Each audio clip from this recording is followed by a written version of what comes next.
Then employees compensation, again, a report of fatal accidents and serious bodily injury, right? That is to be reported if it happens within 7 days of such occurrence.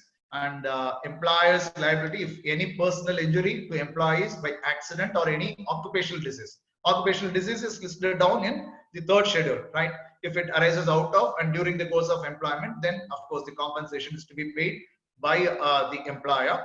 And in case of death, 50% of the total wages multiplied by the relevant factor, right? Again, what is the relevant factor? It is given in the schedule. If I am right, it is the 6th schedule. Then in case of permanent total disablement, right, then 60% of the total wages multiplied with relevant factor or an amount notified. And the employee shall be reimbursed the actual medical expenditure incurred by him for treatment of injuries caused during the course of employment by his employer. See, if there is employment injury and if the individual worker takes treatment for that, if he incurs any amount, then I think that is to be reimbursed by the employer. It is currently also that provision is there. I'm not very sure, but that is followed by many of the employers.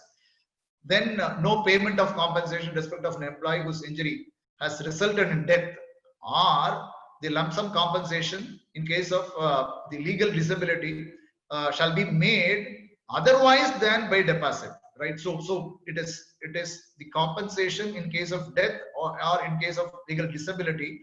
It is to be made only through the competent authority, right? It is advisable not to do it directly, right? Because the next sentence, and no such payment made directly by an employer shall be deemed to be a payment of compensation. So there is a possibility the employer could end up paying for the second time if the individual makes a claim with the authority concerned. So don't make the if as a management, as a part of management, if you have decided to make the compensation payment, then please do it, undergo the proper process, do it through the authority concerned. Don't make the payment directly. Then again, the medical examination of employee. Well, this is only in case if the employer offers, in respect of whom the notice of accident is given, it is free of cost. The cost will be borne by the employer, but only if the employer offers that, then the employee has necessarily to submit himself for the examination, right? Then in case of employment injury for contract worker, definitely yes, employer is liable, but of course, if there is an understanding between the employer and the contractor by way of a clause in the contract, then he can recover the amount from the contractor. That is possible. But technically, from law perspective, the responsibility lies with the employer. Then social security and cess in respect of building and other construction workers. There shall be again the levy. We discussed on this. The levy cannot go beyond 2%. It cannot be less than 1%.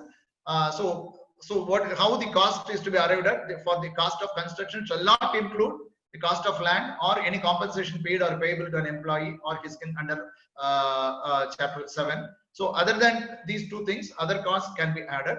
So for that cost, we may have to work out 1%. Then that payment is to be made.